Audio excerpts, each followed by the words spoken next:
Good afternoon, everyone. We're going to make a start.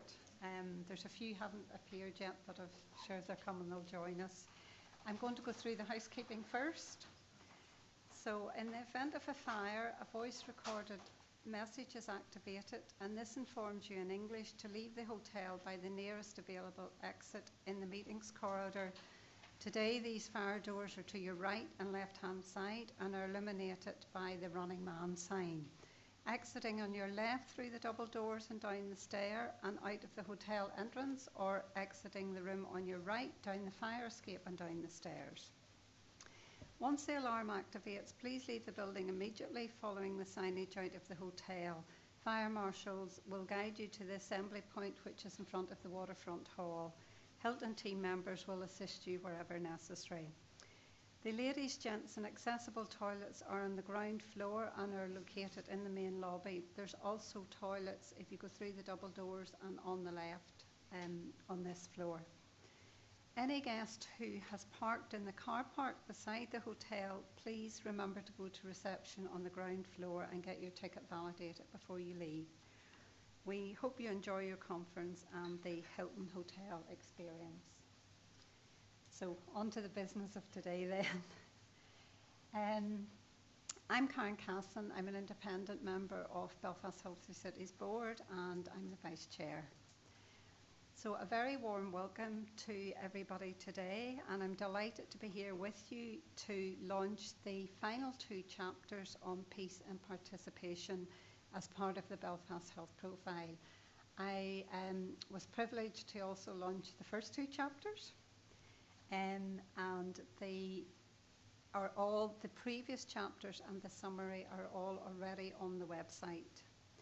This seminar is being recorded today, and it will be uploaded onto Belfast Healthy Cities website with the documents and the presentations, and it'll also be circulated through a press release through the information system, and I think there's about 1,000 people registered on that, so it will be spread widely and available.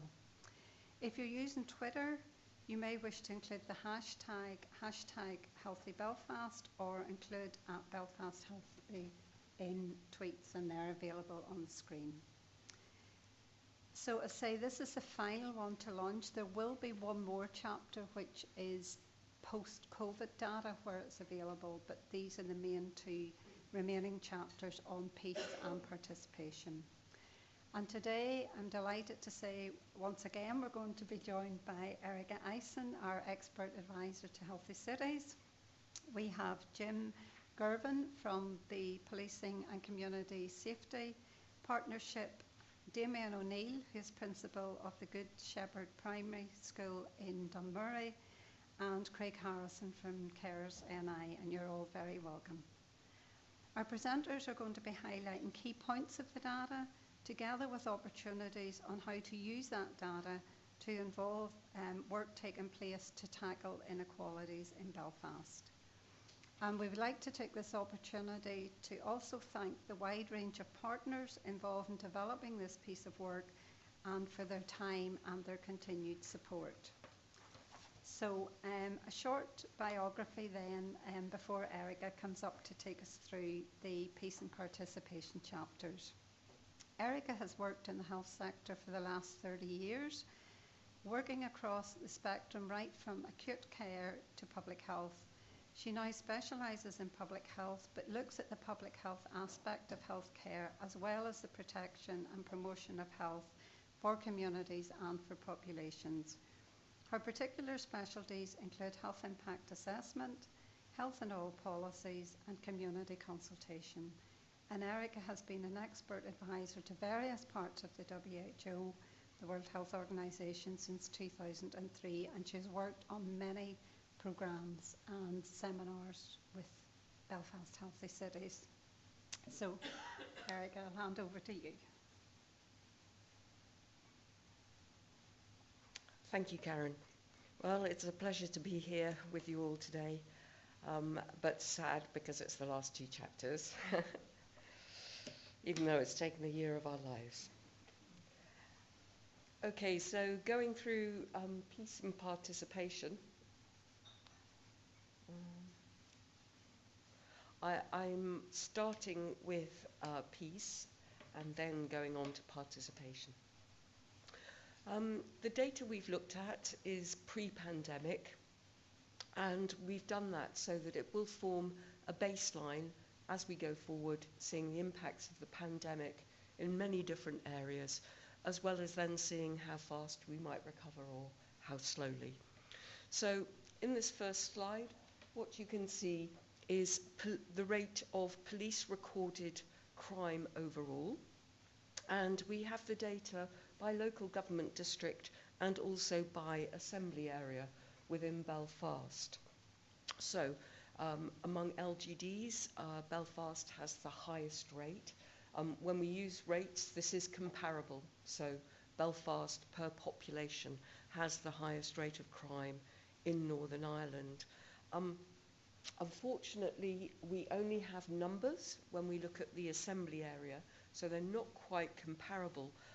But as you can see, highest overall police recorded crime is in north and then south. And I've given two lots of data. We can see that overall, from 2002 to 2003, that's the blue line, crime is reduced by the time we get to 2019-20. So there's a reduction in overall crime, but we have the same assembly areas with the highest rates of crime. Looking at specific crimes now, what you can see here is a range of crimes that I hope it's easy to read. Belfast is the fourth LGD across on this slide, so that you can see, even though we have the highest rate of crime overall, we also have the highest rate of specific crimes. So I'm sorry, the key's not that easy to read because the slides of kind of the labels overlap. But essentially, there's violence with injury is the yellow, violence without injury is the pale blue, criminal damage is the grey. Can't read what the other two are because of the overlap. I'm sorry, but burglary, right? Theft. Yeah. Yeah. So theft then is the darker blue. So we can see that police recorded crime, specific crimes, Belfast still has the highest rates. There's also a set of data which are called experience of crime. Now, some of these crimes overlap with what's in police recorded crimes, but experience of crime actually looks at different crimes in some respects than police recorded crime. Police recorded crime also captures some data that experience of crime doesn't capture. So any crimes against businesses are not recorded in the experience of crime. They're only in police recorded crime. But then there are other crimes where experience of crime isn't codified in the same way with the police. So overall though, overall experience of crime is still highest in Belfast City. But the experience of crime doesn't appear to be as high as the crime rate when we look at it by LGD on the left-hand side. And I think that's because the police recorded crime has crimes against businesses within the data. Again, here we can see specific crime here in this within experience of crime. We've got burglary, vehicle-related crime, vandalism, and violent crime. And as you can see, in terms of violent crime, Belfast is relatively low. The highest is actually in Mid-Ulster, relatively high in Mid and East Antrim. So when you look at the experience of crime, and that's people interviewed for whether they've experienced the crime in the last 12 months, Belfast is relatively high for most of those crimes, but it's not the worst for some of them. So it's quite interesting to compare the data between police recorded crime and experience of crime. Going on to more specific crimes now, this is again looking at domestic abuse, especially as there was so much worry during the pandemic that domestic abuse might be rising anyway. We also have to bear in mind when we look at the data that there's under-recording of domestic abuse.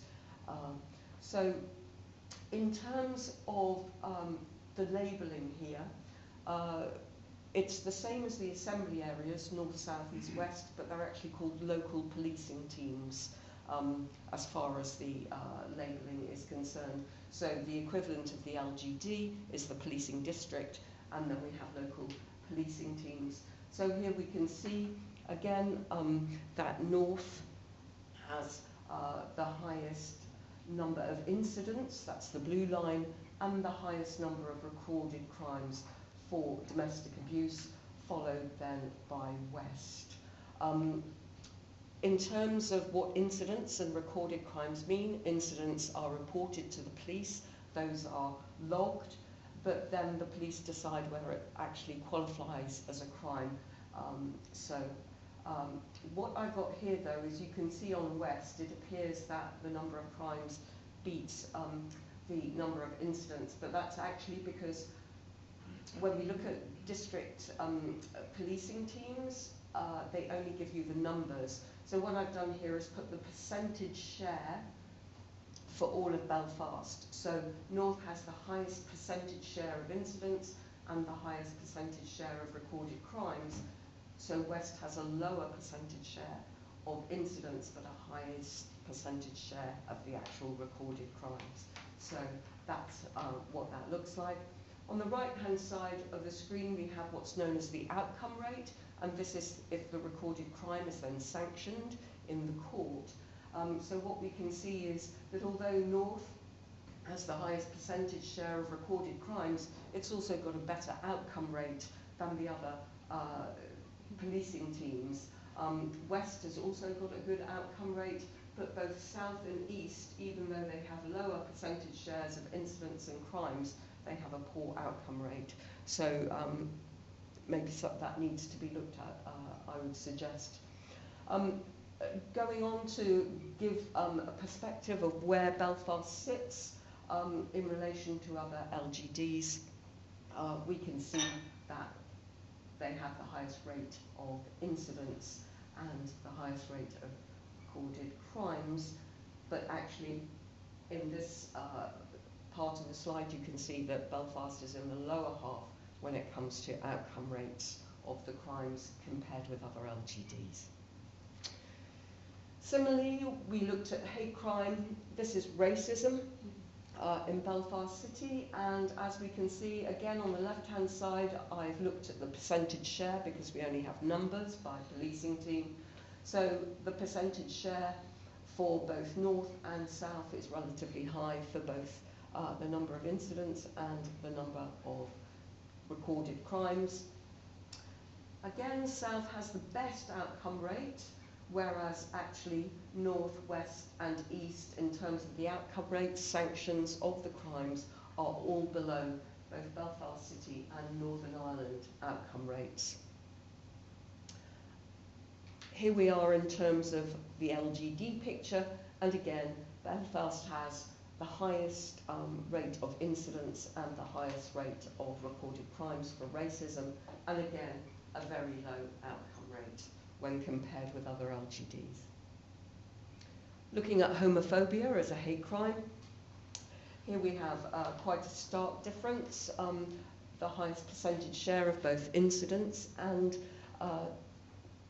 recorded crimes this time is in West. North and South have similar percentage shares, whereas East has the lowest. In terms of the outcome rates, even though East has a low number of incidents and recorded crimes, East has the best outcome rate in terms of sanctions for the crimes, and followed by North, whereas West and South have very low outcome rates. In terms of the LGDs, how does Belfast compare? Again, it has the highest rate of incidents and the highest rate of recorded crimes for homophobia compared with other LGDs, and again, a very low outcome rate. And then finally, sectarianism of the groups of hate crime. If we look at it by local policing team, then the highest percentage share for sectarianism as a hate crime is in North, as is the highest percentage share for recorded crimes. West has the best outcome rate, and then North, which is less than Northern Ireland but higher than Belfast City, but then East and South have poor outcome rates for sanctioning in terms of the recorded crimes. This is how Belfast does in comparison with other LGDs. It's the second highest after Derry City and Strabane. You can see there, actually, there's a high number of incidents that are recorded as a rate, but there is quite a difference between the number of incidents and the number of crimes. So that's quite interesting, I think. It has a bigger gap than any other LGD in those terms. But again, a very low outcome rate in Belfast LGD compared with the others for sanctions against the recorded crimes.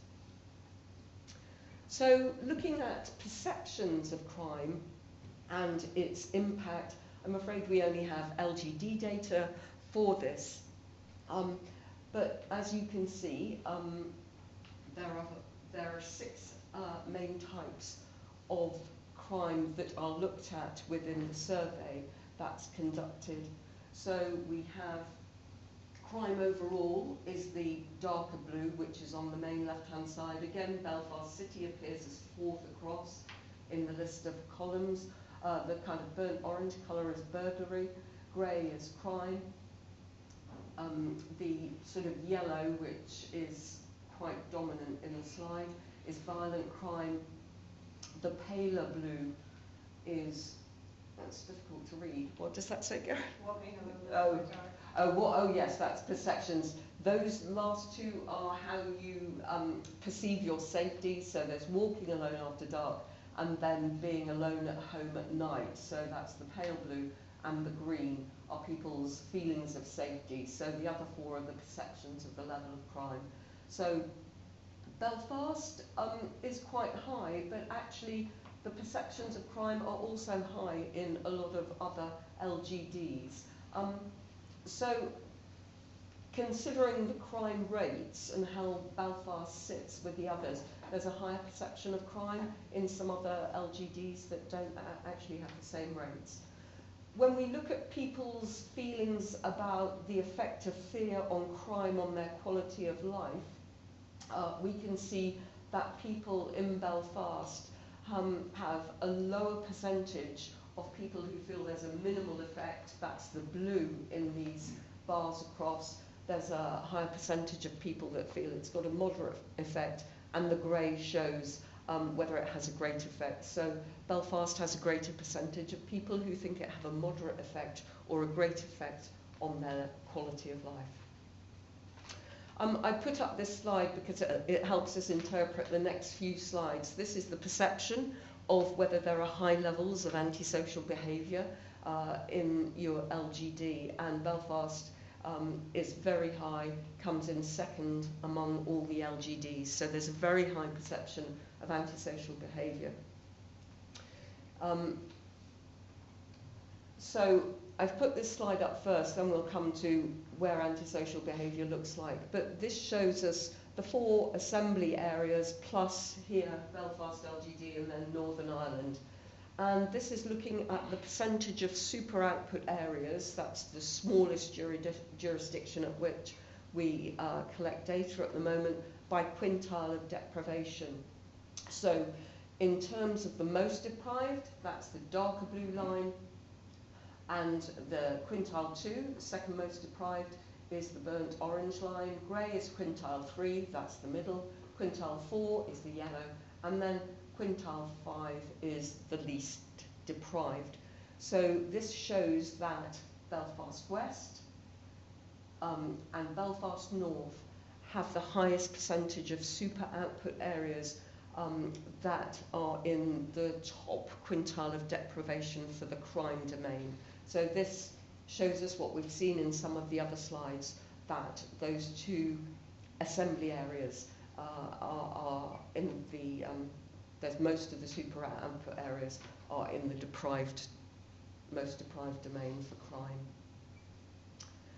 So, as I said, we can now see how dominant antisocial behaviour is across most of Belfast. The specific crimes shown on this, the dark blue line is violent crime, orange line burglary, grey line theft, yellow vehicle crime, pale blue criminal damage and arson, green is deliberate primary and secondary fires, and this indigo colour here is antisocial behaviour. So you can see how dominant antisocial behaviour is in north, south and west. You can also see that violent crime is quite dominant in Belfast West, south and north, less so in east. So it's quite interesting to look at some of the specific crimes by assembly area. If we look at it by district electoral area, again, this indigo line, the same colours, antisocial behaviour, we can see how dominant that is in some of the district electoral areas that are in more deprived, so Titanic, Old Park, Court, Castle, and then also Botanic. So again, violent crime, relatively high in those areas as well, Old Park, Titanic, Court. Less so in Castle, but again in Botanic. So you can see how the deprivation matches up with some of these crimes. Confidence in policing, this is only available at the LGD level. An overall rating for policing and police accountability arrangements, it's very low in Belfast City, the orange line, it's the second lowest in fact. If you look at confidence in local police, then Belfast City is in the bottom half, but the confidence is somewhat higher than it is just in general police and policing accountability. Moving on to child protection, this data is at Health and Social Care Trust level. Belfast apparently is doing better than other health and social care trusts. That may be because it's doing better, or it may be because of underreporting. It's difficult to tell when you just have hard data in terms of this. On the left-hand side, we have percentage share of referrals to the child protection services. And the one thing I would point out about this is there's a very different pattern for Belfast than there is for some of the other health and social care trusts. Again, because this is quantitative data, we can't tell why, but that might be worth looking at. In terms of the rate of children on the Child Protection Register, which is on the right-hand side of the slide, again, Belfast looks like it's doing well because it's got the lowest rate, but again, that could be underreporting. You don't know, you've just got the quantitative data. In terms of category of abuse, it's a bit like the pattern that was in the method of reporting for child protection.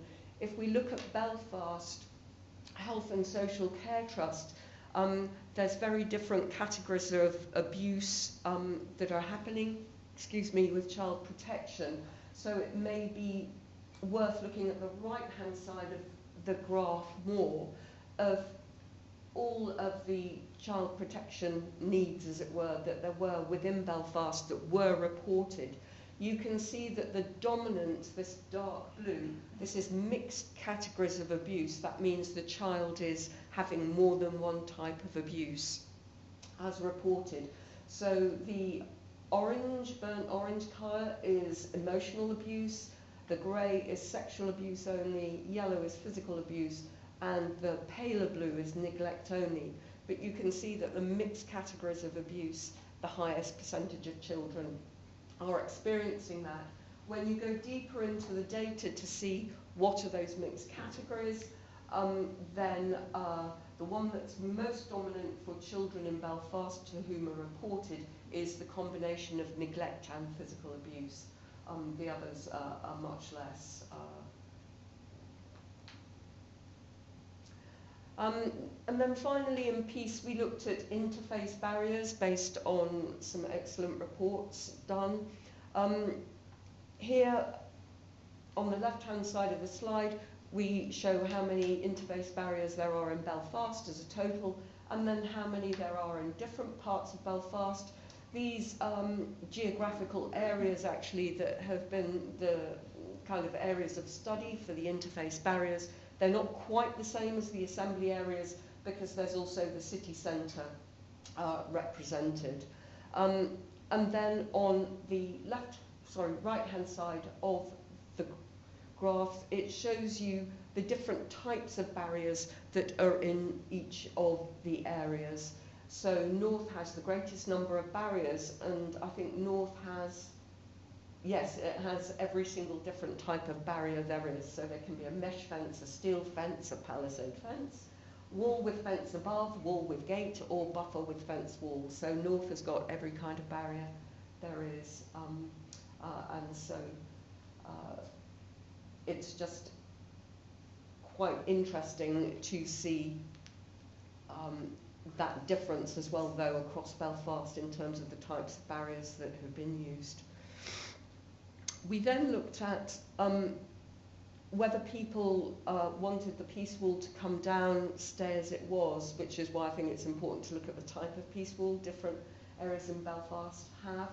And it was interesting doing that. Some of this data was also collected not just in Belfast. They didn't look at South or the city centre, they just looked at East, North and West.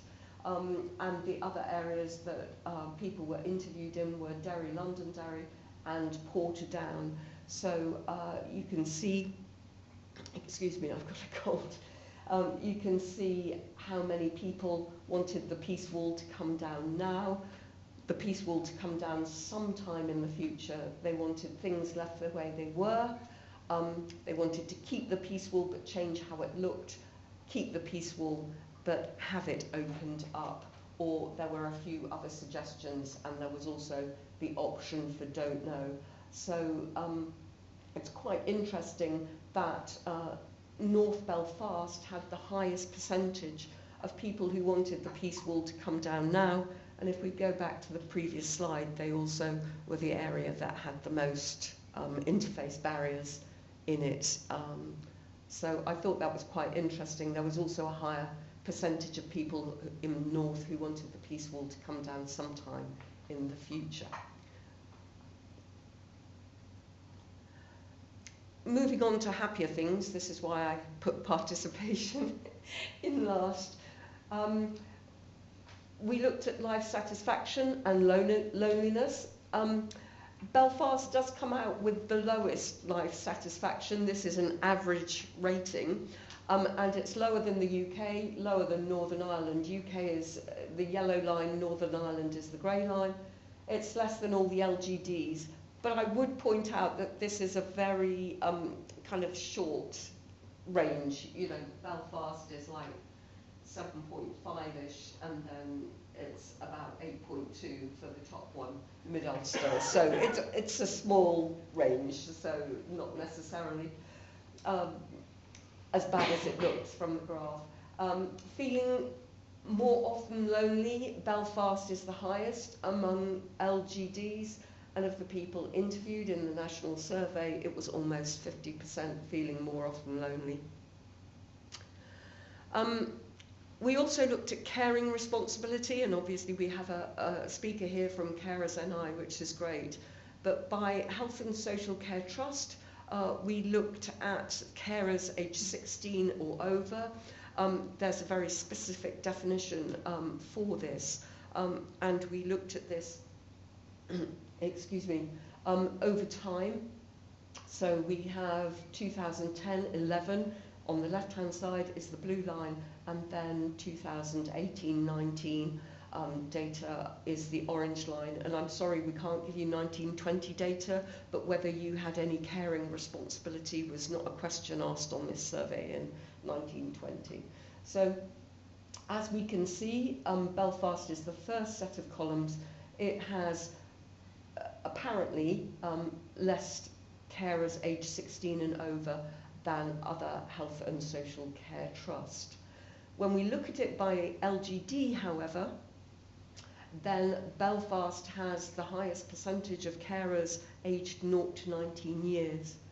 So we looked into that a bit more deeply, and I'll show those slides in a minute. We also looked at people claiming carers allowance. So by assembly area, the highest number of claimants, which is the blue line, and the highest number of recipients is in Belfast North and West. And the percentage of the eligible population claiming carers allowance by LGD is second highest in Belfast. Derry City and Strabane is only a bit higher.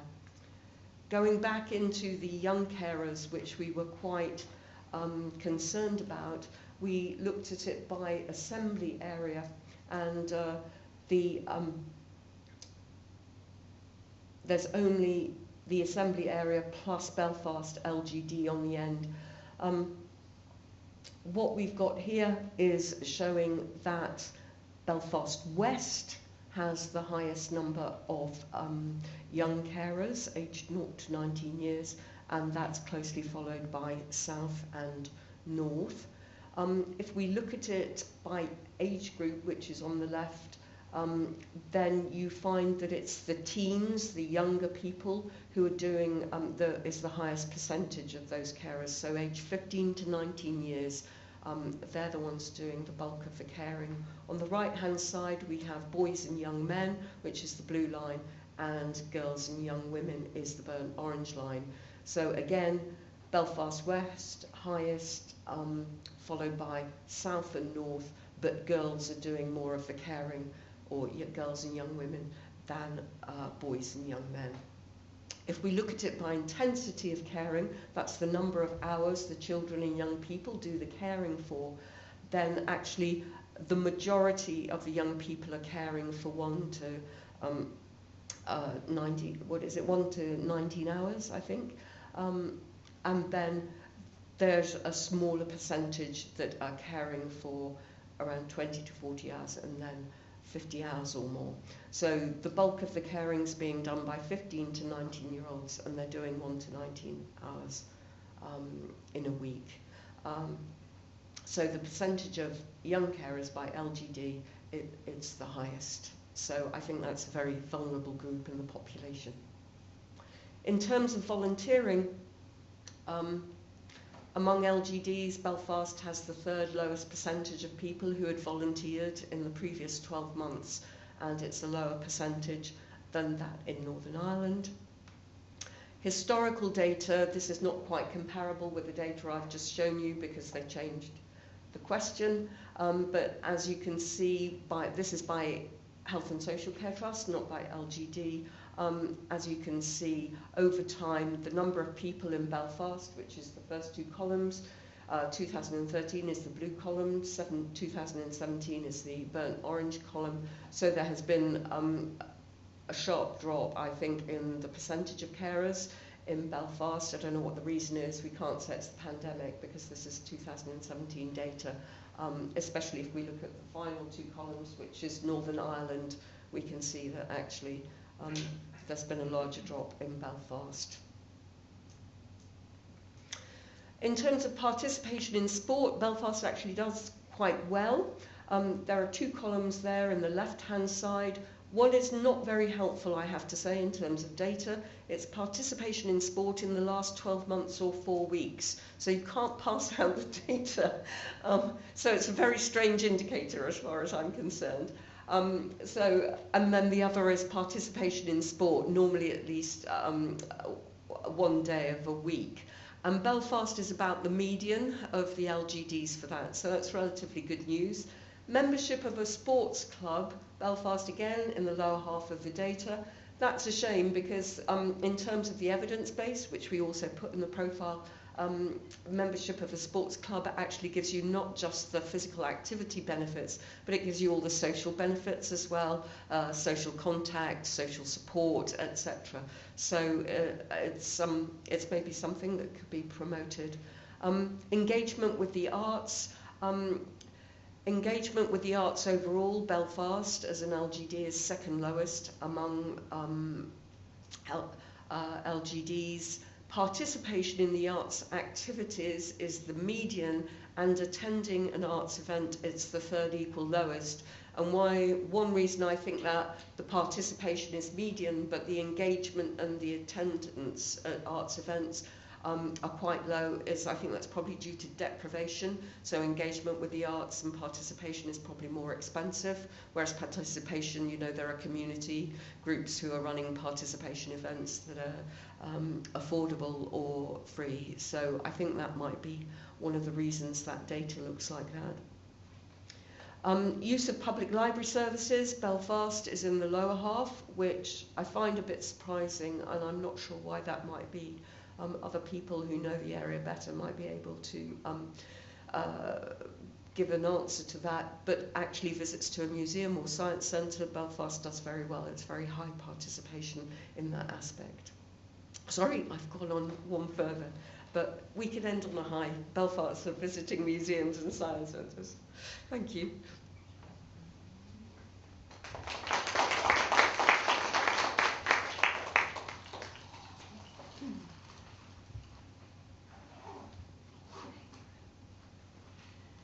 Thank you very much, Erica. I think we would agree there's a lot of very useful and insightful information there, and food for thought for both service providers and policymakers with a large P and a small p.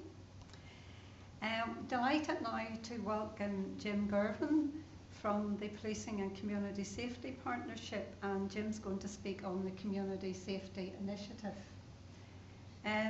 Just a short biography then. Jim's the lead officer for community safety in Belfast City Council. He graduated from Ulster University in 2012 with a BSc in Community Development. Jim joined Belfast City Council in July 2022, so new recruit there. As I say, as lead officer in community provision, which oversees the community safety unit. And there he's responsible for working with the team to design, deliver and review the police and community safety partnership, their action plans, and that's on an annual basis. And this co-design approach involves working with elected councillors and independent members of the PCSP to respond to community safety needs within neighbourhoods and across Belfast. Previously, Jim has worked within the community sector for over 25 years, advocating with citizens to improve health, education and economic inequalities. Thank you, Jim.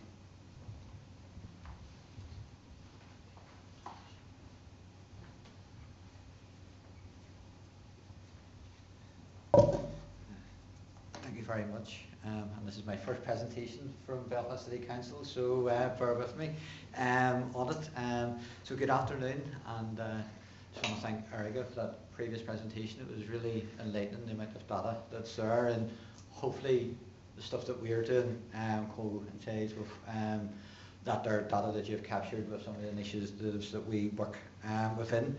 The quick presentation that I'm going to do today is just what I want to do is maybe just to go through the structure of the PCSPs, just so people know what that is, what we do, and then maybe just some examples of the work, just to put a wee bit of kind of flavour in reference to it. And this is where I mess up the presentation and go backwards or something. So the PCSPs, the Police and Community Safety Partnerships, come from the Joint Committee, which is a partnership between the Policing Board and the Department of Justice.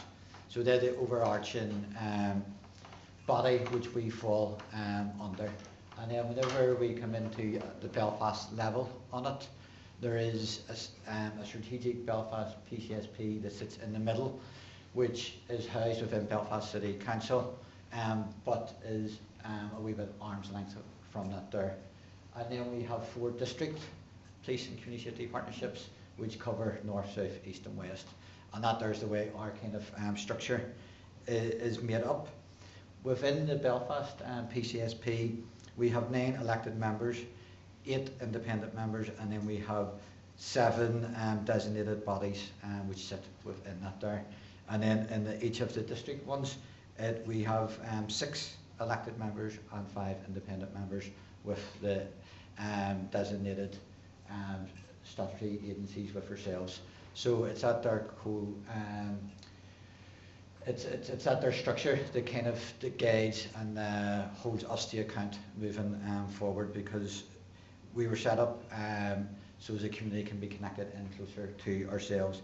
And then within each of these subsections, that we also have policing committees where the members then can hold us to account around what we're doing or not doing and develop the action plans moving forward.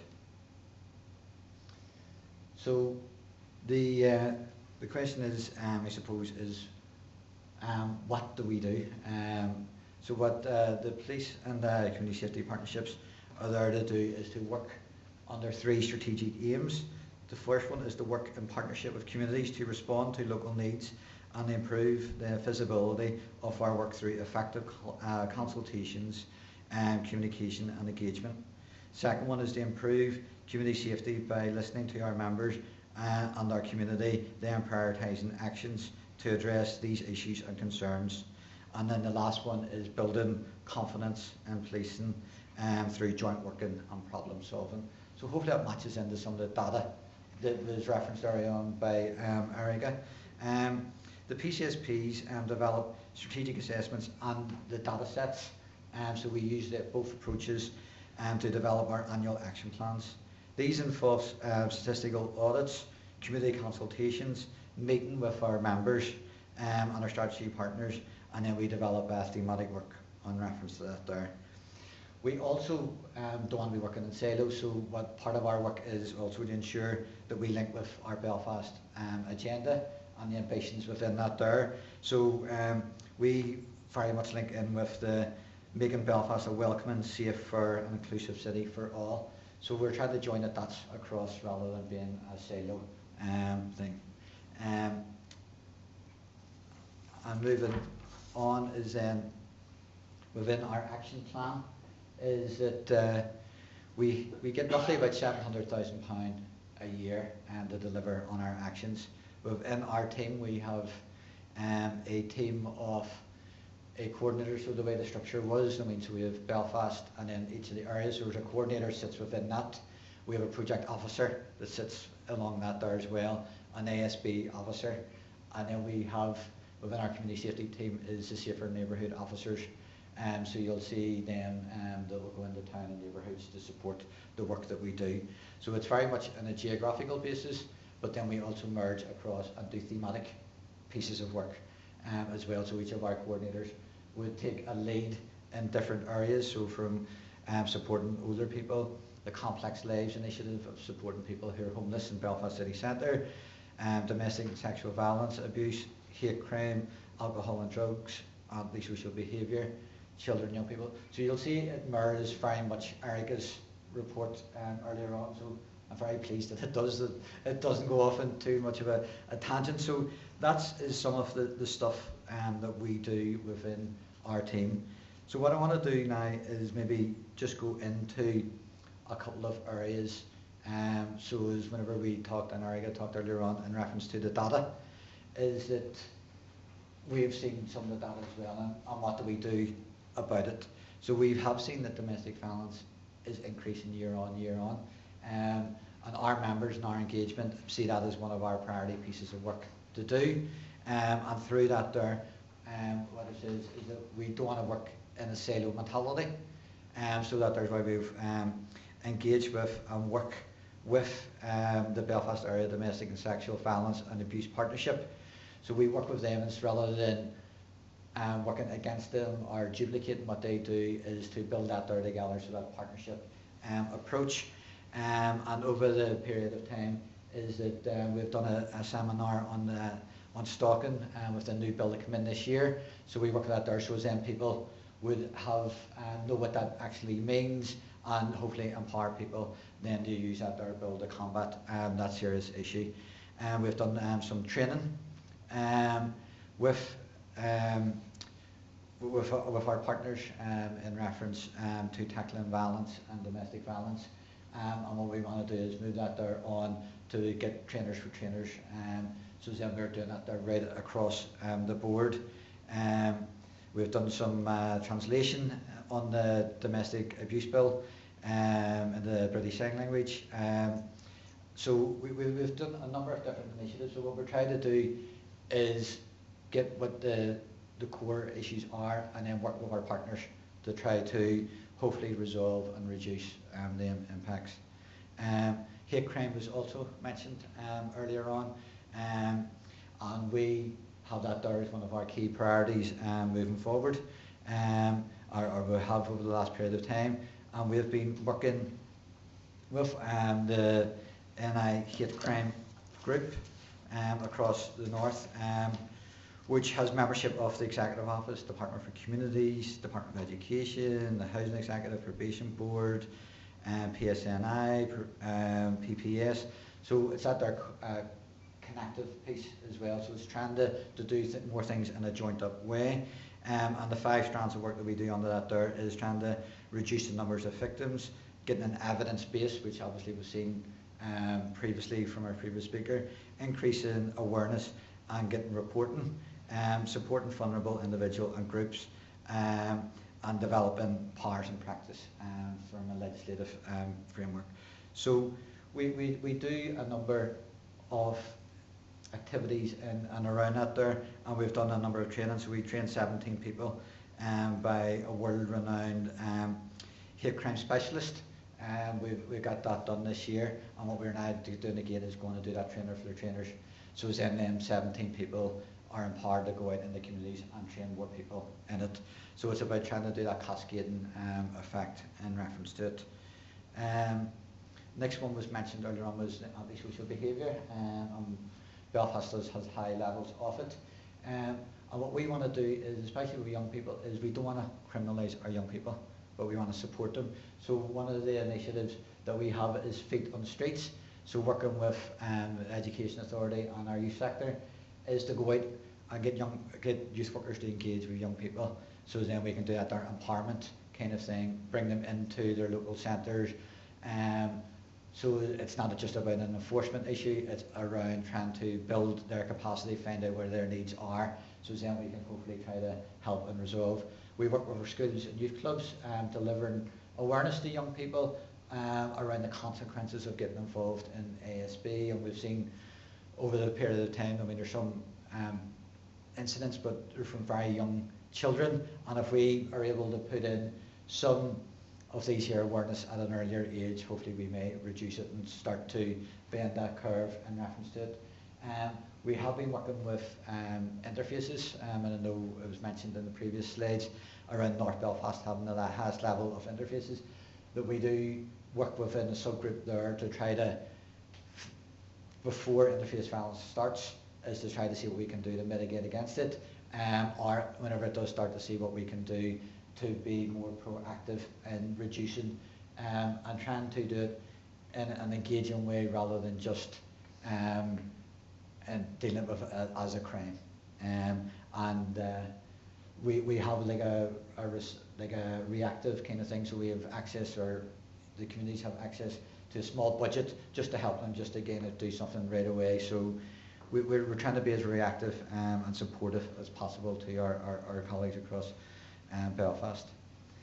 Within children and young people, we are trying to support a thing, and the key aspects of supporting our young people is that we've seen is cyber safety is a major kind of thing.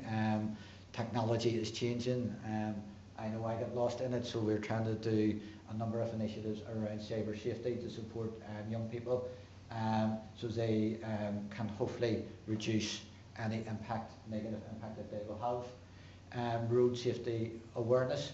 We do a range of programme targeting young people around trying to make people more aware of the road safety kind of around it. We've seen a number of incidents even in West Belfast recently around issues with road safety, so we're hoping that this year will hopefully reduce that impact. And then talking about sexual consent, that we have an initiative in reference to that there that we do with our youth work colleagues. So it's a whole holistic kind of approach is what we're trying to do.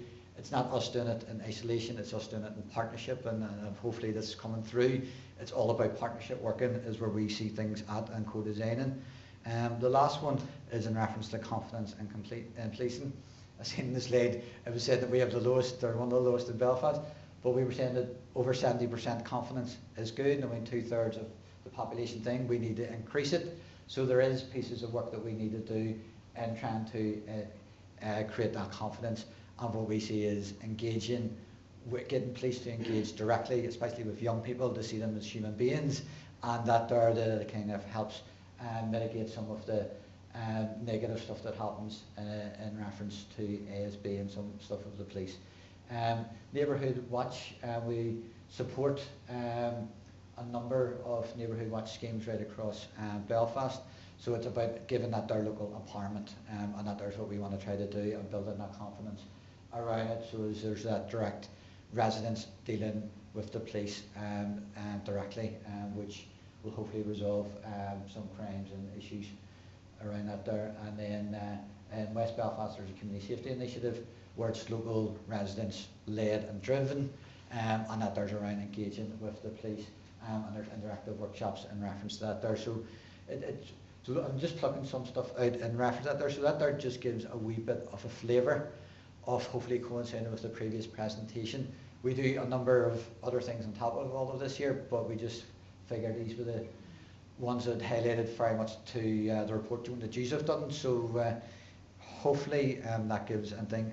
And I'm a wee bit like the previous speaker, I like data. So we do some data inform, but we also do some resident-led information as well, because I think that blend needs to happen, because some of the data isn't really captured and kind of thing.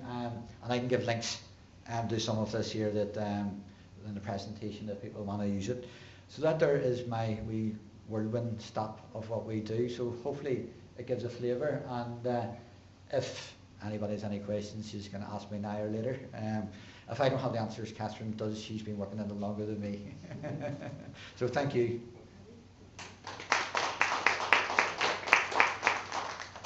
Thank you very much, Jim. Again, a fascinating presentation, and it's lovely to hear that we might be able to get access to some resident-led data as well. Sorry, I should have said there's a Q&A at the end where all the speakers, you can ask them questions. So now I'm delighted to welcome Damien O'Neill, who's principal of the Good Shepherd Primary School, and Damien's going to talk about the Crescendo project with the Ulster Orchestra. Damien has spent the past 30 years working as a teacher and a school leader in primary schools across West Belfast. He's been principal of the Good Shepherd Primary School in Poleglass in Dunmurry since 2015, where he first encountered the Crescendo programme. The school is located in an area considered to be of high social deprivation, and it's just achieved top grade status in a recent education and training inspectorate report, and continues to work hard for its community, delivering the best possible outcomes for the children. And today Damien's going to share with you some of the many benefits enjoyed by the children of the Good Shepherd School as a result of their participation in the Crescendo programme. And I think he's also going to link peace as well as participation. You're welcome, Damien.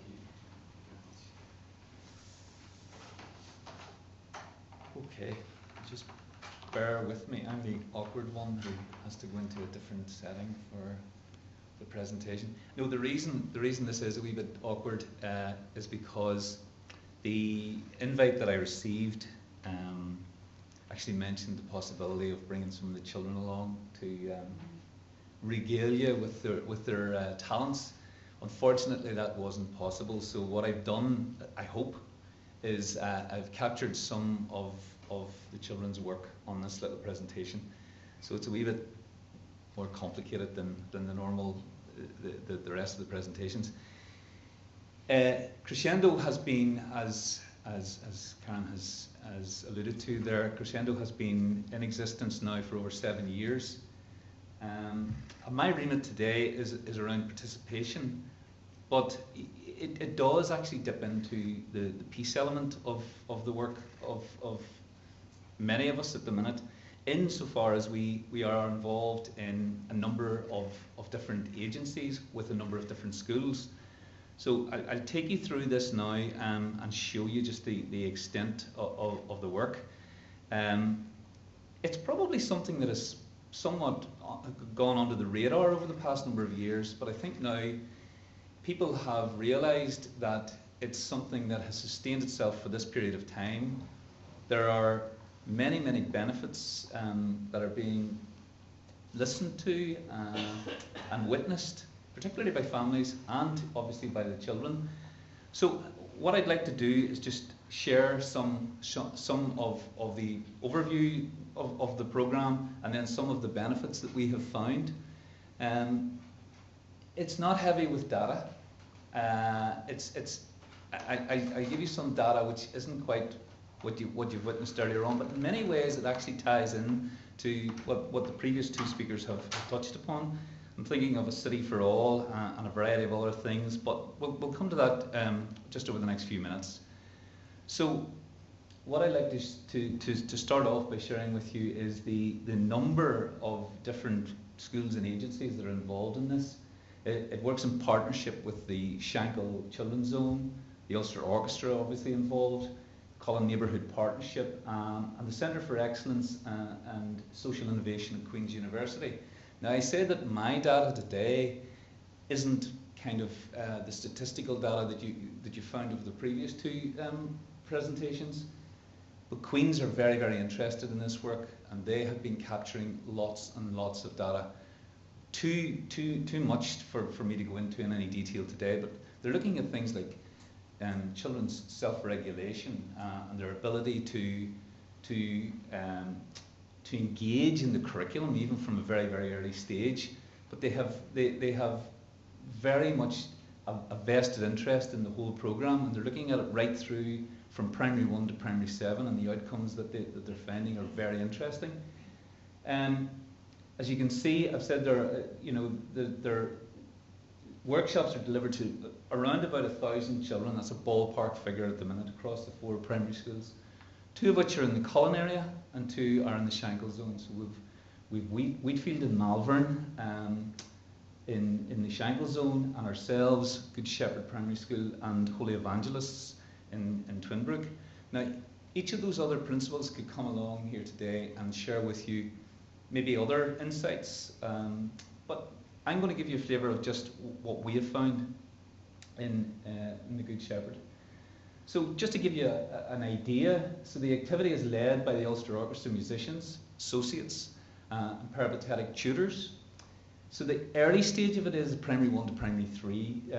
It's very much fun-based, and the children get involved in different parts of the curriculum, the personal development and mutual understanding aspects of the curriculum, very, very important. But I'm going to touch upon something that's really, really important to me in a few minutes when I give you an insight about some of the observations of other staff members as well. And then as the children progress through this programme, they get the opportunity to play instruments, and that is really, really important to our kids, because so few of them, for a very, very long time, have had that opportunity to be the boy or the girl who carries a violin to school or brings in their clarinet. You know, that opportunity has not presented itself for quite a number of years. The school would have a very high percentage of free school meals, upwards on 80%. So, you know, a lot of the children, a lot of families would not have the wherewithal to be able to provide those kind of opportunities for their children. The other problem is that those children who are not in receipt of free school meals are what I would describe as working poor. And again, sometimes I worry more about that bracket than the actual children who are in the benefits realm. So there is this major benefit that children experience. We have had no opt-outs whatsoever of this programme, which is wonderful news for all concerned. Every single child that has been presented with the opportunity is still taking part.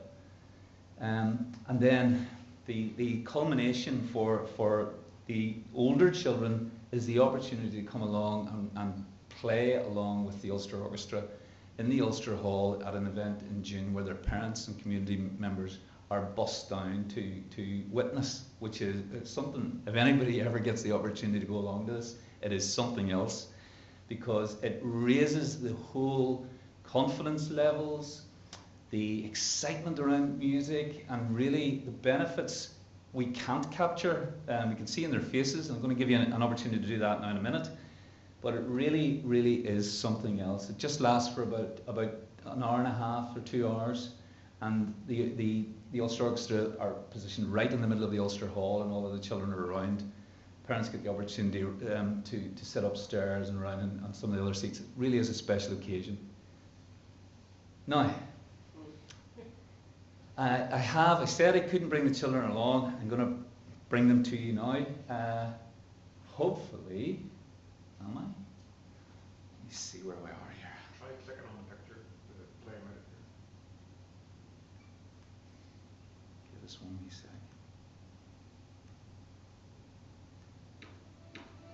Here we go. Now, just watch the faces and the enthusiasm and the joy that this programme brings. Just about a minute and a half or 2 minutes here. Oh, sorry, it's not moving. Sorry. Right. One's not talking to the other, sorry. Try and forward, maybe your next slide, the video's on, is it? Forward one.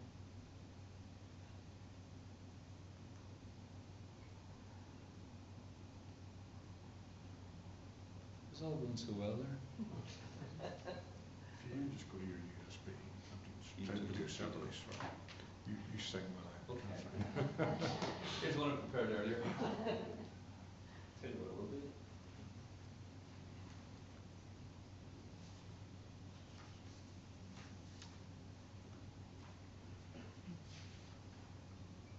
Where was your video? Because there's only the PowerPoint now. Yeah, it's in. It's in the PowerPoint. Yeah, yeah.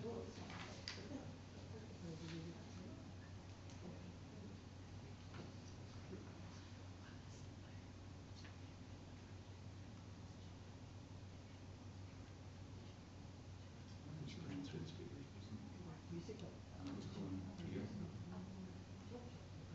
I worked in rehearsal. Perfect. Yeah, it is. Don't you know?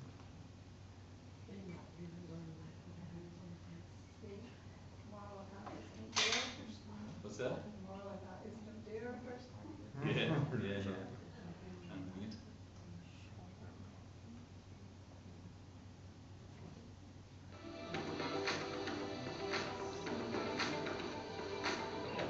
Thank you very much. Just a couple of minutes.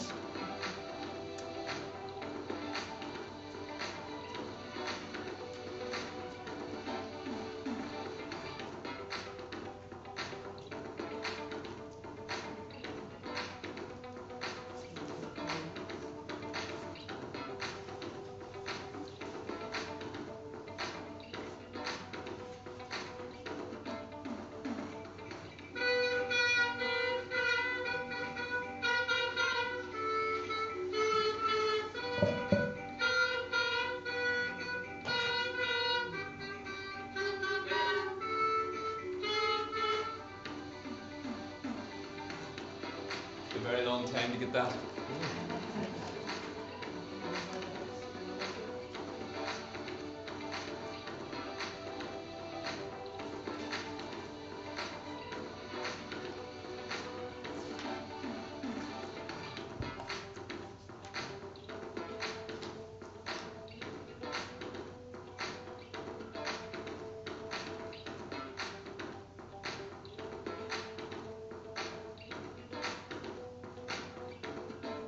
There's a few images from the Ulster Hall and the practice session.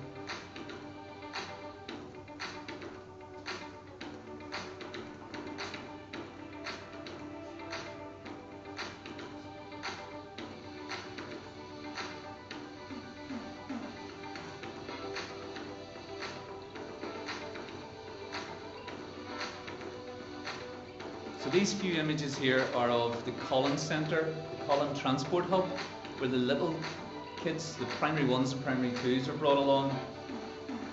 And they performed along with members of the Ulster Orchestra as well, and their mums and dads and family members come down and braved the rain at one stage. So they all had the opportunity to perform there as well. They didn't get to the Ulster Hall, so that was their end of year celebration.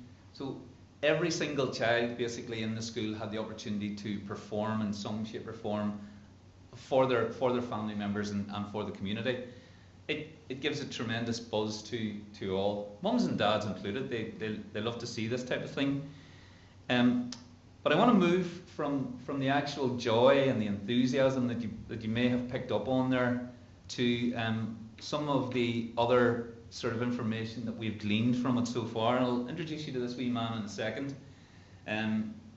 But just on a few occasions we've been asked by other, mainly Queen's, but sometimes by other organisations, to provide some kind of rationale or basis as to where we see the benefits of this programme.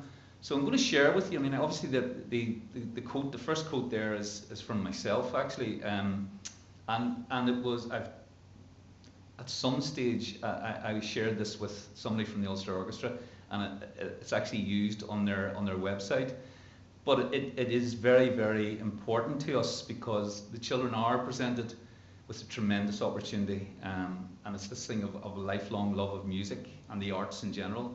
So the enthusiasm and energy that the musicians and associates bring into our school serves to motivate the children and to perform to the best of their ability. The one thing that I would say about it is that the cynic in me at the beginning thought that this was a type of opportunity for the Ulster Orchestra to maybe to pay lip service to community engagement.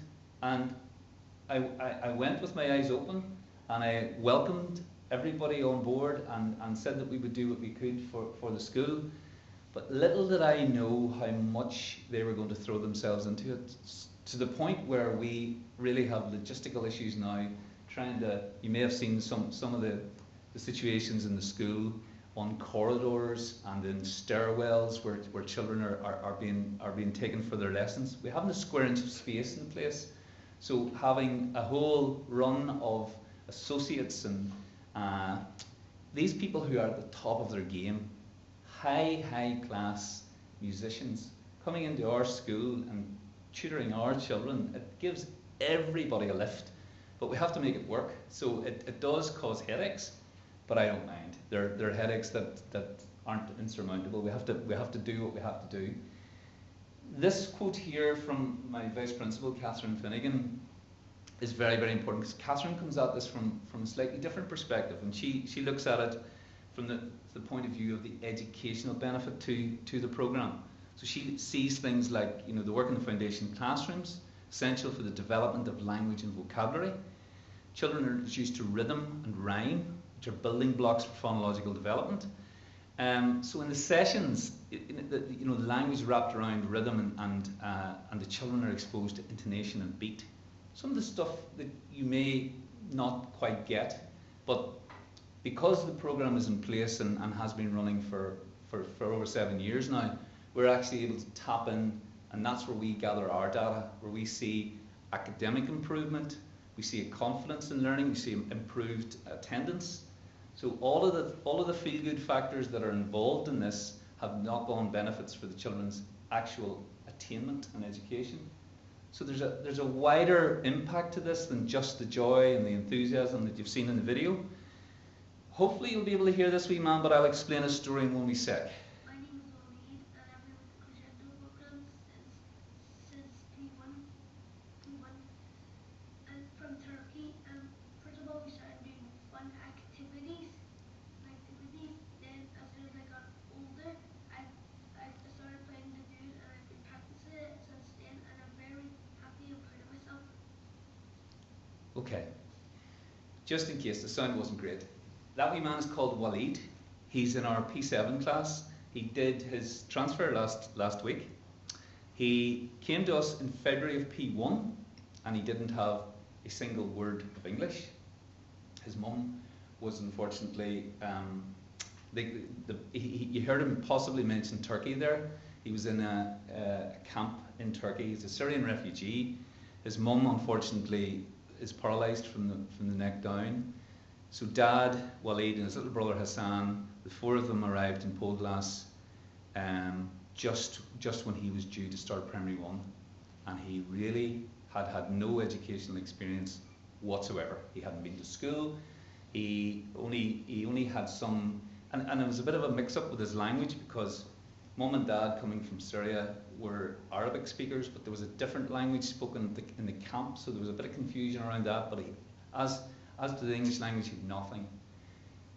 He's come through the Crescendo program very successfully. It's obviously had major benefits to his education in general. He mentioned there, you may have heard him say the dude. That's like a precursor to the clarinet. So they all get these, because there's so many children involved, they couldn't distribute real instruments to everybody. So they get an early stage instrument made of plastic or various different things. He's playing that at the minute, and he's very proud of himself. So he's an example of a child who really, I mean, when we talk about a study for all, the school community has embraced Walid and his family and supported him in many, many ways, and he is chuffed to bits with his contribution when he gets up and plays this in front of other people. I'm going to talk about another wee fella in a few minutes, but very quickly, I just want to encapsulate some of the comments that have come. This, I think, probably sums up the views of the parents. Taking part in the project, I can see the love of music developing in my children, being provided with a creative outlet, and keen to take part and build upon the skills they've already developed through their work with the associates and tutors.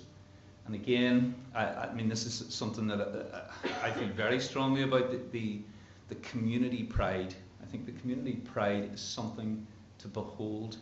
When you speak to mums and dads at the Ulster Hall or down at these events, or even when you get some feedback about the children's progress in music, it really is very, very empowering for them. And this is Herschel. I'm just going to finish off with Herschel and tell you his very quick story. He came to us about 2 years ago from Zimbabwe. And, you know, Herschel did not have very much English. He had some, more so than Walid would have had, but he had, you know, very limited schooling. And unfortunately, he's a wee man that was very, very low in confidence. Walid is flying. His confidence is nearly too much, through the roof. This wee fella was very, very low in confidence because he didn't have any literacy skills, numeracy skills. He was finding it difficult to keep up with the rest of his class. And he was in our school about 3 weeks when the first Crescendo tutor came in to take a session with the class. And they were doing about beat and rhythm. And the tutor gave Herschel 2 pencils. It wasn't exactly groundbreaking, you know, it was very, very simple. And they asked Herschel to keep the beat with the music. And for the first time, this wee man was successful. He was better than some of the other boys and girls in the class. And it was the first hook that his teacher saw where Herschel began to smile and began to open up and began to puff his chest out and show the others how something was done. He had this innate sense of rhythm and beat that was superior to all of the other children in the class. And the tutor asked him to come out and show some of the others how to do it. And that was the hook for Herschel. He's gone from, I'm not going to say he's a world beater when it comes to literacy or numeracy, but his confidence now has grown and grown. And this is the reference point that his teachers are able to go back to. Remember the day you were able to show the other boys and girls how to keep the beat with your pencils. It's just a very, very small example how this program is making a very big difference to some children. So, future for Crescendo. I don't want to leave on a negative, because I like to keep this story very much upbeat. We're still in the business of improving academic outcomes for all of our children. We're still building inclusive communities, which is a very, very positive thing. And we are now looking at the post-primary follow-up, because we get these children to year 7, they move on, And it's a bit of a struggle because they go in so many different directions. But the one thing is that we have an uncertainty around our funding, and we are on the lookout. We've just been sort of knocked back by Big Lottery for funding for this incoming year. It's always a wee bit uncertain about where the money's going to come from next. So if any of you nice people out there know any nice funders that would like to come along and get involved in a very, very positive experience, I would love to hear from you. But thank you very much for your time. As Karen said, there'll be questions, I think, at the end, so feel free to ask anything, and thank you very much for listening. Thank you.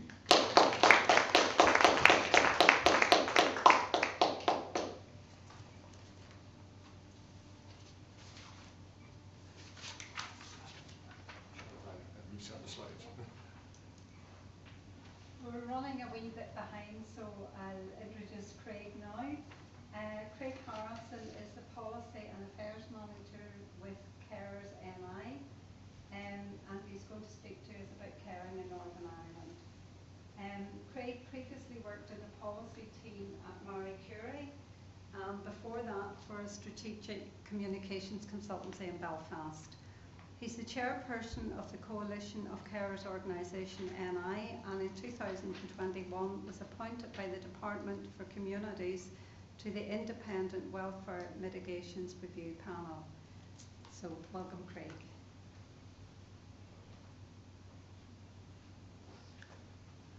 All right, yep.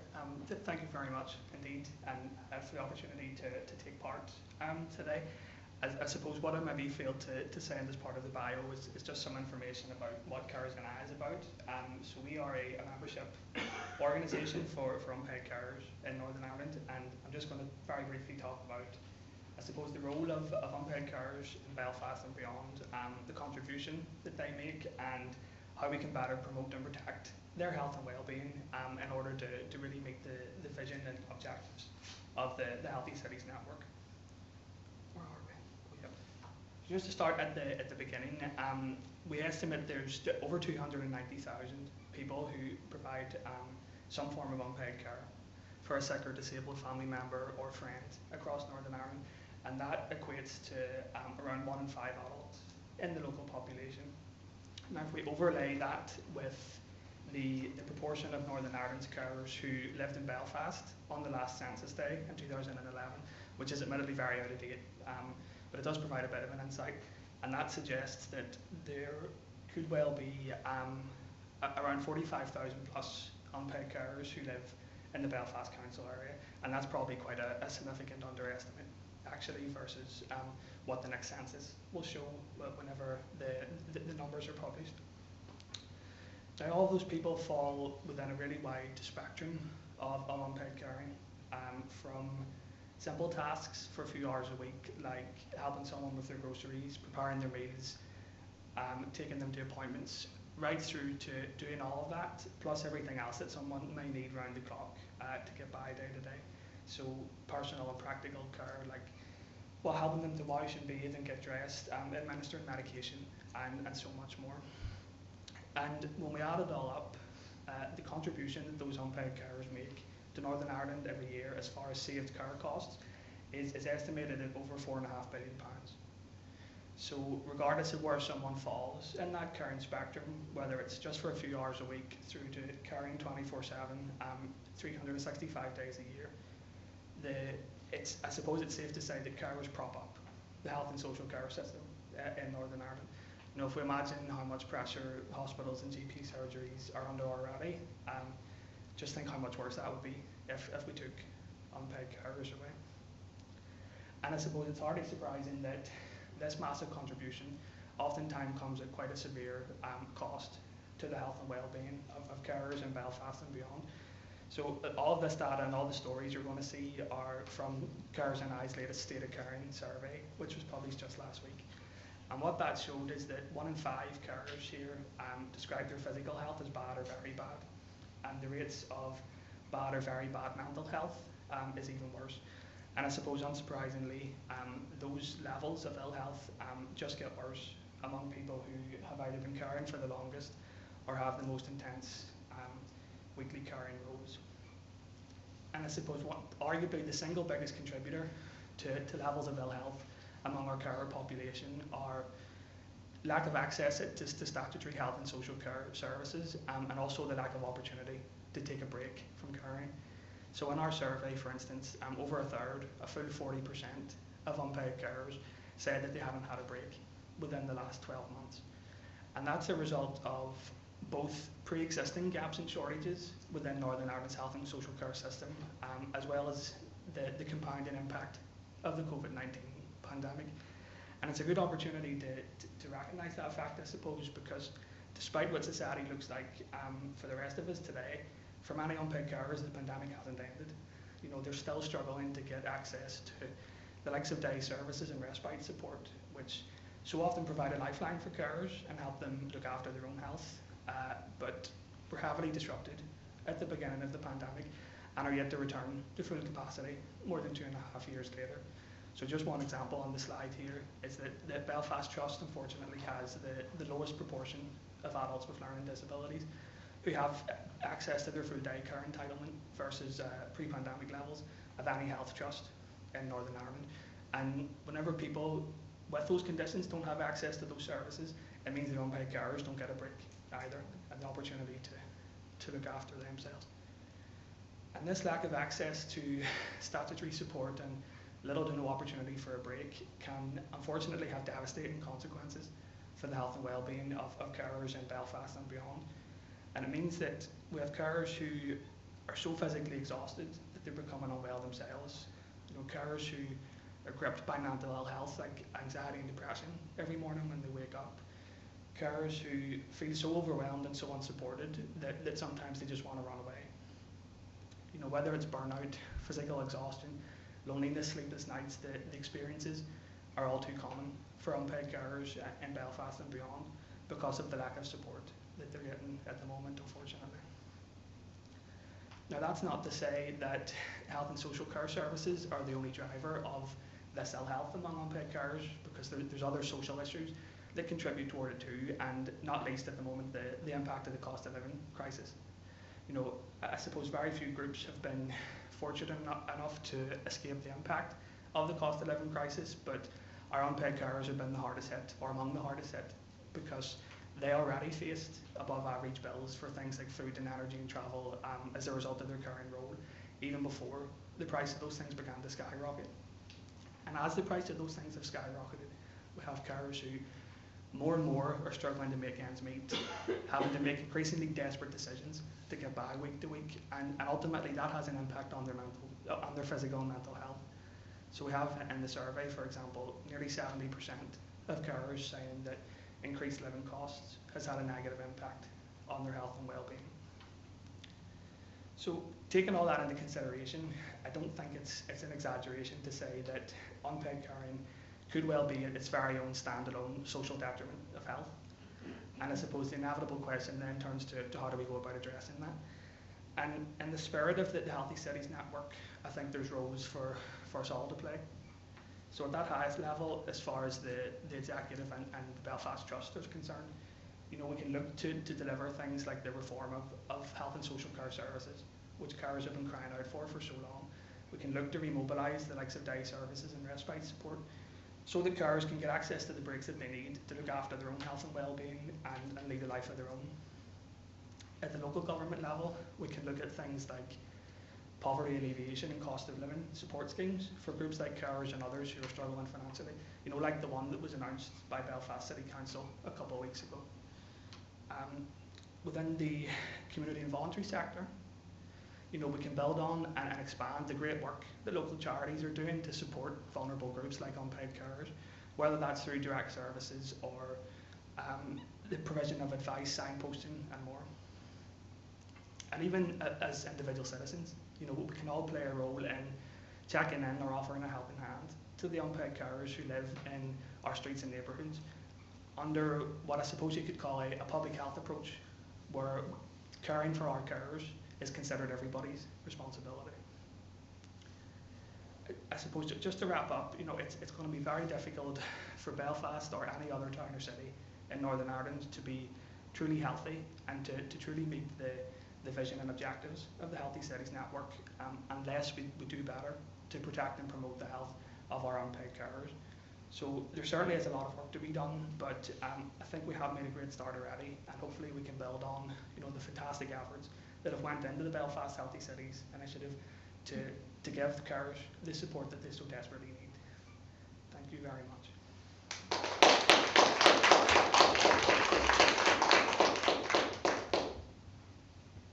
Thank you very much, Craig. And in the past, I have heard very, very similar stories from carers in work I've done.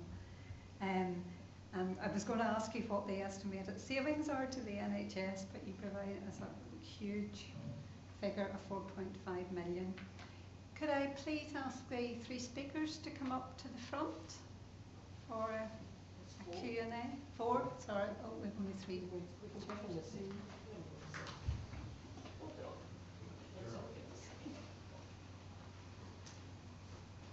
Do the chairs all on the people?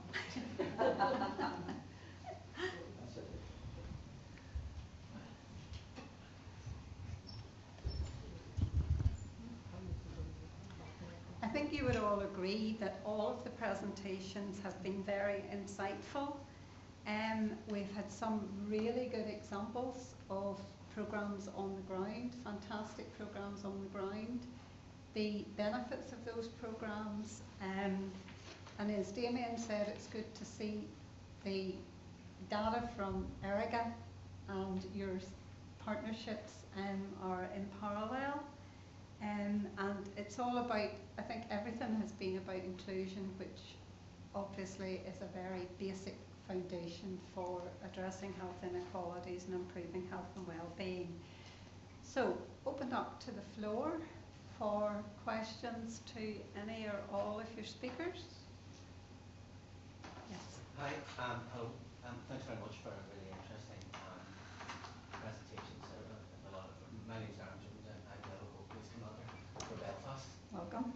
And prior to that, I was the police commander for Derry City Strabane. So the start of Berwick is really like I a saw report. him looking at me greedily. It really like a report card for me, and I clearly need to do better. So this is probably a comment as opposed to a question, but whereas crime has gone down over the last 20 years, it's starting on the way up again. 80% of the officers that I work with deal with mental health calls as opposed to crime. So crime is only a very, very small, being that the whole kind of crime kind of picture is changing, and how we deal with it, and we deal with that. So that's something we need to factor in, and also in relation to the perception that antisocial behaviour has gone up. The actual figures, certainly within Belfast, is that it's 25% down right across the board, but it's still, Belfast is actually seen as an unsafe city, whereas it's not, you know, with the data.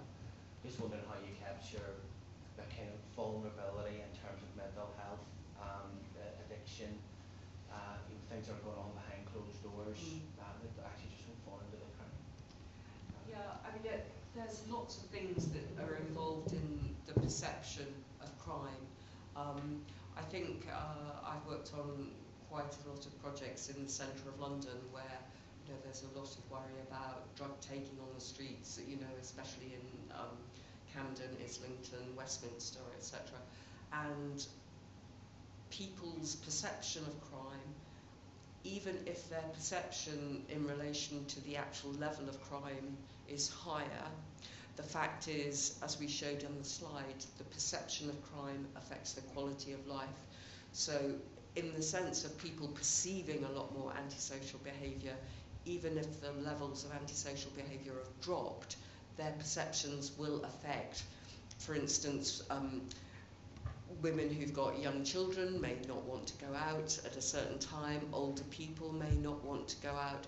So you start to get things like social isolation happening, which can affect people's mental health, their risk of dementia, etc. So it's important to look at the perception of crime data in terms of people's health and well-being, which is our concern, because that will have an impact on them. How one sort of deals with reducing perception, I think that's a much wider cultural issue that the police themselves probably can't address, and if the police themselves did try to address some of it, there may be cynicism about that, I don't know. The other thing I would say is that taking a public health approach to crime, you know, where you were mentioning things like mental health problems and addiction, I'm sure you're working with other agencies anyway, but there was an example of in Wales of, they don't have as many constabularies in Wales, but there was an example in Wales of working on a public health approach because of the increase in mental health problems being part of the crime picture, and that might be something that you could do, but obviously all these things require resources, and I mean, I didn't listen to the Chancellor's statement, but how many public service cuts we're going to get, that's probably going to feed into things. But from a health point of view, the perception of antisocial behavioural crime for us is a determinant of health and has to be taken into account, even if it doesn't match the actual levels of crime or antisocial behaviour. That's a fascinating figure, 80% of the time taken up with mental health. And as Erica said, probably with a reduction in cuts, in spending and resources. Sorry, Eric, can I just ask a follow-up question to that? In terms of the public health approach in Wales, is it too early to see any outcomes from that, or maybe you don't know the detail? I would probably say the data are beginning to be worth looking at now, because it's been going on maybe 4 or 5 years. The whole of Wales is meant to be taking a public health approach to crime, but as far as I know, only one of the established constabularies, I'm getting it all, but one of the established police kind of jurisdictions in Wales does actually have a memorandum of understanding with various organisations within the within its area to take this public health approach to crime. I think people like Mark Bellis and such like were quite influential in that. He would also be an expert for people who maybe don't know in adverse childhood experiences. Yes, yeah. We actually, as an aside, we actually factor adverse childhood experiences into our operational planning. Right, We should show you more research, but Paul will know about Belfast City Council are leading complex lives model, which is Doncaster. So yes, similar. Yeah. Thank you. Any other questions? I just made a comment. Thank you, everybody. I think it's I'm not great with data, but I know with working there for a very long time, it's always animated and everyone else is still seeing. So thank you for that. But it's also a reminder, I think, for all of us that we all need each other. You know, I think it's that partnership approach, so that some people get a bit scared when you say about participation and oh my goodness, you know. But I think there are a lot of skilled people in Belfast across Northern Ireland who they love it, they can do it, and I think it's finding those people so that we can address problems with innovation, like using the arts, etc. And I would love to see more of that, as most everybody knows that. I think from the carers' point of view, one of our issues, I would mainly work in East Belfast, but we connect across the city. It's finding carers, so I know we give statistics, but it's really unnerving to think there are lots of people who haven't been discovered yet who are carers. So we have tried a few things to help find carers and then put a few cafes in place. But it's hard, but I think if we do again work together, we can reach people with partner with organisations like yourselves or whatever. So I do think we do need everybody, but thank you very much. Appreciate it. That's a very good point, Linda. In the work I did when we were talking to carers, even the fact that we brought them together and they were hearing other people were experiencing the same as them, they found a benefit. So those are brilliant examples of initiatives. Any other questions? So the question, but I suppose I'll make an observation. Do you maybe just want to introduce yourself? Sorry. Yes, I was just coming to that. Hi, my name is Kerry and I am a manager at Plan Workers in Lewis in West Belfast. And I suppose I just wanted to say I really enjoyed Damien's presentation on the orchestra project. In fact, we're kind of getting told all the time in the triathlons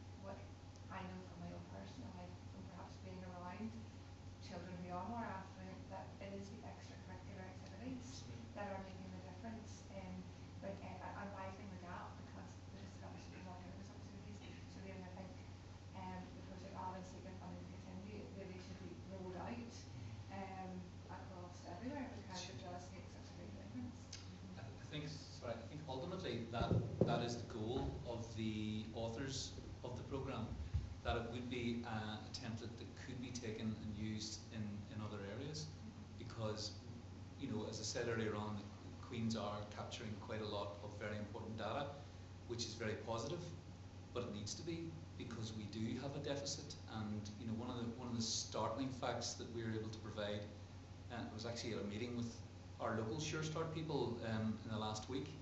But one of the really concerning things is that when we assess our children coming through the door in September in Primary 1, last year's cohort, we were able to ascertain that 64% of those children did not have the requisite language to access the curriculum.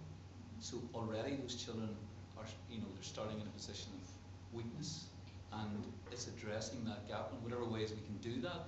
And Crescendo was very much a pivotal part of that. But you're absolutely right, where we can use something that is slightly off kilter in terms of the if you like, the traditional curriculum, and that draws children in and engages them and makes them feel part of the educational process, then we'll take that advantage, yeah. Do you mean, could I ask you, the data that Queen's are collecting, will that be used, taken to the Department of Education? Absolutely. For rollout and potential funding? Yes, yep. The answer Okay. very clearly is yes. In fact, that's the next move on the part of that department in Queen's. DE are aware of the programme and have been, I suppose, supportive without putting their hands in their pockets just yet. So I think talk to Joan, because one of the Belfast Healthy Cities initiatives got onto the curriculum. So. Yeah, well, that is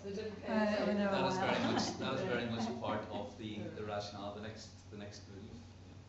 Thank you. Brandon? My question's a little bit to try and draw more to this. I've been fortunate to be beside this project for quite a while and seeing the great work that everything that you've been doing. And it's the next stage of it is really what can all this data and the trends and things, how can it be used to fix problems or to have better outcomes? And I just want to ask the three panelists, what are the one or two things, whether it be legislative changes or probably funding in some cases, that you guys would like to see to have better outcomes for your participants or pupils or your organisations?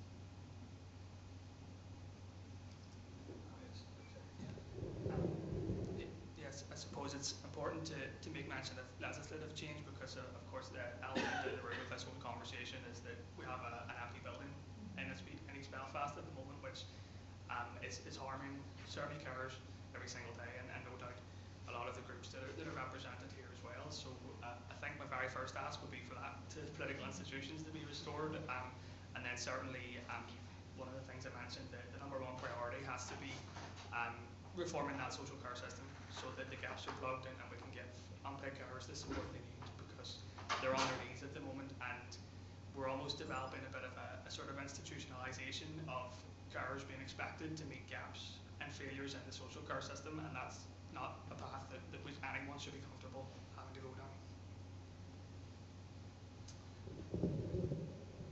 At the risk of sounding predictable, I think I'm obviously going to say to plug the funding gaps, but I'm going to actually move away from that and say that the journey that many of us in education have been on over the past sort of 15 to 20 years has probably brought a closer realisation to the fact that we can't do it all on our own in schools, and that idea of reaching out to partners and partnerships like what I've just described is very, very important. So the more work that can be done around that to broaden children's perspectives, that idea of being involved in a prestigious organisation or with a prestigious organisation like the Ulster Orchestra is something that should be a very important part of every school's life. So probably that and funding. For me, it's probably realising the potential of the Belfast agenda. I mean, we have at the minute statutory agencies come together. The community and voluntary sector have fed into it around that joint vision business community. And I think if we from work, and we've used that word the whole way through this year, and Jim Muldoon, very much a partnership person, is that joint working to realise that potential that was in that there, to tackle all the big issues that we face, is the only way to do it, because not one of us can do it by ourselves. We can only do it whenever we all come together, and that joint vision with the outcomes that we've all agreed on, working collectively towards them. I know I've put on my old hat as a community worker, and I mean, having to fill in different forms for different types of outcomes doesn't do anyone any good. If we can get collective data sets that have the collective outcomes that we can all jointly say this is what we're doing to achieve jointly, I think makes everyone's life a lot easier. Thank you. Any further comments or questions? Yes. Just one quick comment. I'm Jenny Mack, Public Health Consultant working for the Institute of Public Health. And I suppose, thank you for your presentation, it was fantastic. And I'm just thinking about this, I would do a lot of work in environmental health and the determinants of health. And I just think this area is so important, because with climate change, for example, with the kind of the physical environment that we live in becoming more unsuitable for health, all of these things, mental health, crime, are going to be compounded. So these conversations are so important, and I suppose I'm thinking there is opportunity coming up in terms of the integrated care system that the Northern Ireland Health Service is moving towards. Now, we responded to that consultation last year and haven't heard very much since then, but it's something that I think bringing healthcare services into local communities and then working with other agencies and bodies, like that's what we need to be doing if we really want to sort of be acting on health and well-being. So thank you so much. Thank you, Jenny. Okay. I'll now ask Joan. Yeah. No, it just leaves me the to Chief Executive to close the session. Thank you all very much. But I have to say the presentations have been excellent, have been really inspirational. And Jim, well done in your in your first presentation. I've worked with Jim for a long time in the BCSE panel, Voluntary Community Social Enterprise Sector panel of community planning. And I think this whole aspect of joint working, I mean, that was the vision on which Healthy Cities was established many, many years ago. And we can see now that health is understood by a wide range of agencies. I certainly think the Crescendo project is so inspirational and not probably as well known as so hopefully this will give it a very different audience. And CARES NI, and I think what you do too, and what Jim has done, is bringing to life the actual hard data, and also the importance to capture qualitative data, and that's often very difficult to capture, and some of the things that you were saying to me related to that. So thanks to Erica for all her hard work over these 6 chapters, and thank you to the 3 speakers. I think it's been an excellent session, and hopefully lots of people will get the opportunity to see it on our website. And some of these actually presentations are of the quality that should be heard by WHO Europe. You know, we're there next week, so I don't know whether we can we maybe can try and encourage people actually to listen to some of these ideas as well, and then they become almost mainstream, some of them as well. So thanks a lot, and thanks to all the people for attending, and of course to our Vice Chair for sharing today. Okay.